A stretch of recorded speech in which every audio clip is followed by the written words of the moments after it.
Bismillahirrahmanirrahim. Walladzi yubtilus salata ahada asyara syai'an. Hal-hal yang membatalkan salat ada 11. Yang pertama, al-kalamu amdu. Berbicara dengan sengaja.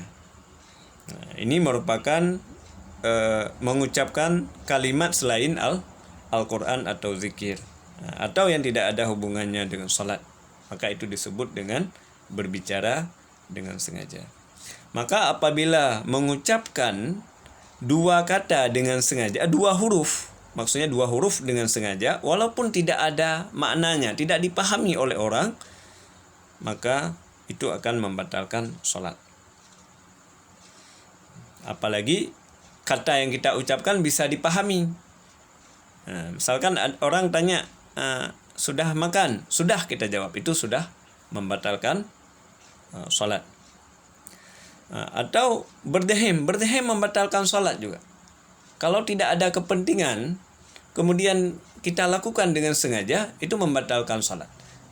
Misalkan tenggorokan kita tersendak, tetapi kita dalam posisi ruku, maka mengucapkan tasbih subhana rabbiyal azim kan sunat. Maka di sini termasuk dalam tidak ada kepentingan, maka diwajibkan untuk kita tahan. Berbeda kalau posisi kita lagi membaca rukun qauli, misalkan lagi baca Fatihah, lagi baca tahiyat, lagi baca selawat, lagi baca salam yang pertama atau takbiratul ihram, itu boleh berdeham dan itu tidak membatalkan salat. Maka berdeham ini ketika kita melakukan dengan sengaja dan tidak ada kepentingan, tidak ada hajat, maka itu akan membatalkan salat. Kemudian yang penting juga mengingatkan imam. Jadi kalau laki-laki ketika mengingatkan imam salah dalam gerakan salat, misalkan salah ketika dia melakukan rukun fi'li dan sebagainya, kita ingatkan dengan subhanallah, maka itu akan batal salat kita apabila kita tidak berniat berzikir atau tidak berniat berzikir dan mengingatkan imam. Kalau kita ucapkan subhanallah untuk mengingatkan niat kita mengingatkan imam, maka itu termasuk dalam perkara berbicara dengan sengaja, maka itu batal. Jadi berbicara itu bukan cuma bahasa Aceh atau bahasa Indonesia, bahasa Arab atau zikir sekalipun akan membatalkan salat kalau tidak ada kepentingan dalam salat. Kemudian wal amalul katsiru, yaitu melakukan perbuatan yang banyak. Jadi melakukan gerakan yang banyak dengan berturut-turut selain gerakan salat, itu batal salatnya. Misalkan gerakan dengan 3 gerakan berturut-turut, tetapi itu bukan gerakan salat, maka batal. Yang sifatnya dilakukan dengan sengaja dan anggota badan yang besar, misalkan tangan, kemudian kepala kita angguk-angguk sampai 5 kali, itu batal. Tetapi kalau anggota kecil seperti misalkan jemari atau jari tangan atau jari kaki, itu tidak membatalkan sholat, kecuali tujuan kita main-main, itu udah beda, itu batal. Tetapi kalau kita gatal, kita garuk pakai jemari walaupun dah 5 kali, itu tidak batal karena itu termasuk anggota badan kecil dan itu tidak membatalkan sholat. Dan juga membatalkan sholat dengan gerakan anggota badan besar, tetapi dengan tujuan main-main atau tujuan yang tidak wajar, walaupun tidak sampai 3 kali. Misalkan lagi salat kita melompat, kan baru 1 kali melompatnya, tetapi itu hal yang tidak wajar. Atau menembuk seseorang lagi duduk, kita tumbuk padahal pukulan kita sekali, itu batal juga salatnya. Maka bisa kita simpulkan bahwa di sini yang membatalkan pertama anggota besar, anggota besar. kalau 3 gerakan secara berturut-turut dan dilakukan dengan sengaja maka batal. Misalkan anggota badan leher, lengan, pergelangan tangan, kaki dan lain sebagainya bergerak tetapi bukan gerakan salat, itu batal salatnya. Kemudian kalau jemari itu termasuk dalam anggota kecil. Kalau tujuannya main-main, itu batal.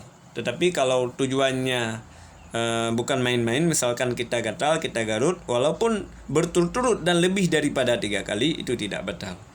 Kemudian anggota badan besar, walaupun tidak sampai 3 kali, akan membatalkan salat jika gerakan itu tidak wajar. Kita mukul orang, kita lompat walaupun 1 atau 2 kali. Kemudian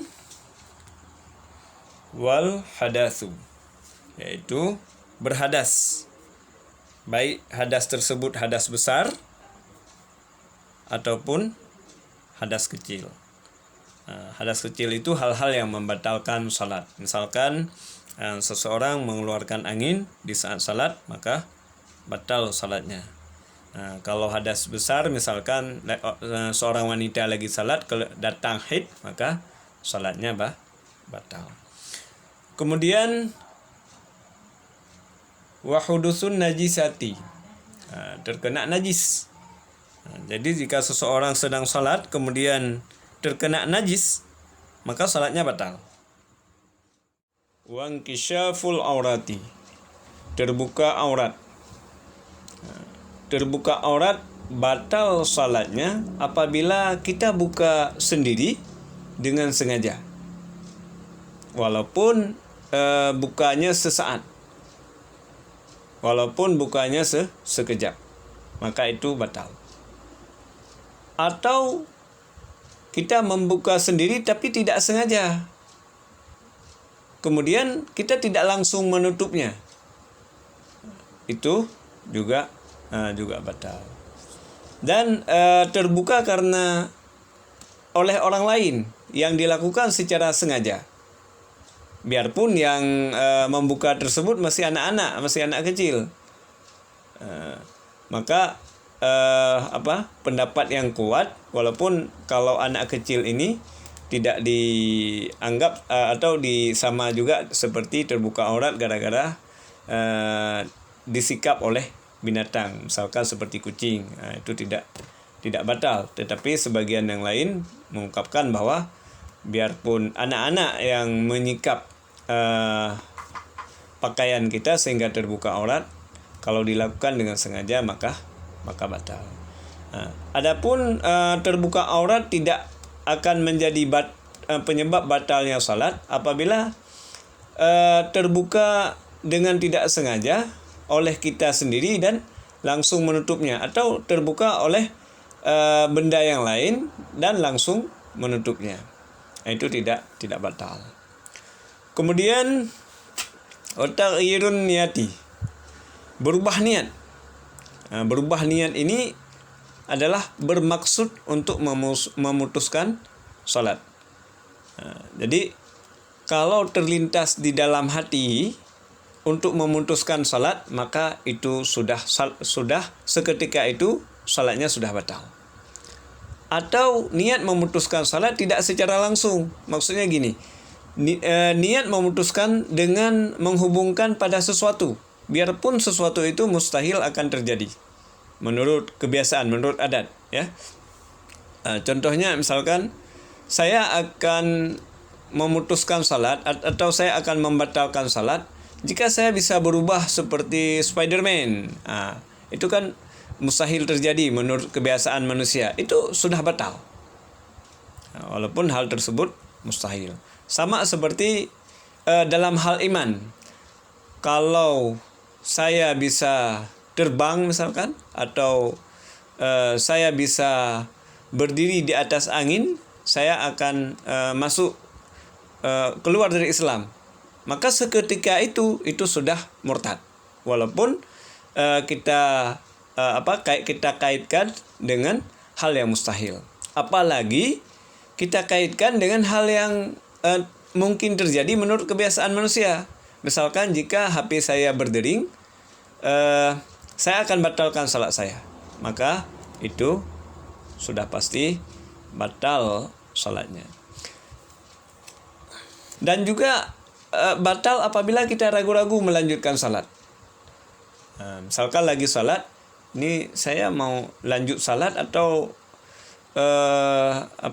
memutuskan salat. Soalnya kawan saya lagi menunggu misalkan. Kita ragu-ragu mau melanjutkan atau mau memutuskan.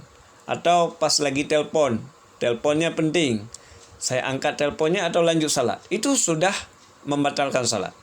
Nah, kalau kita niat ada keraguan untuk melanjutkan salat, maka itu akan membatalkan salat.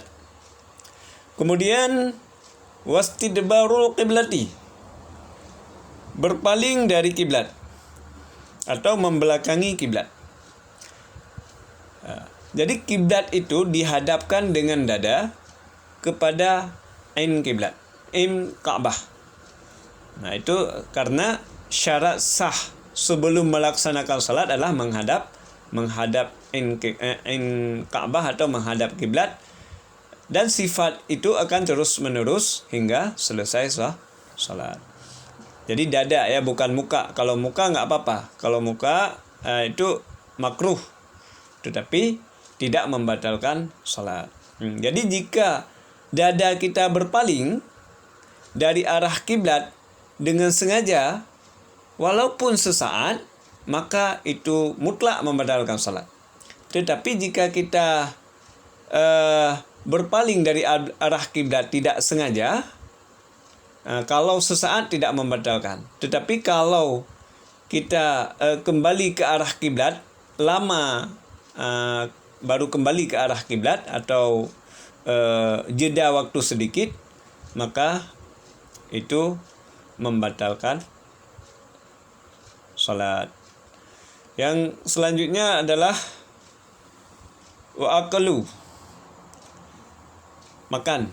Nah, makan walaupun yang kita makan itu adalah benda yang kecil. Jadi kalau sengaja itu mutlak membatalkan salat. Sedikit walaupun sangat sedikit, misalkan ada sisa makanan di dalam gigi kita atau di dalam mulut, kita telan, itu batal. Atau kalau ada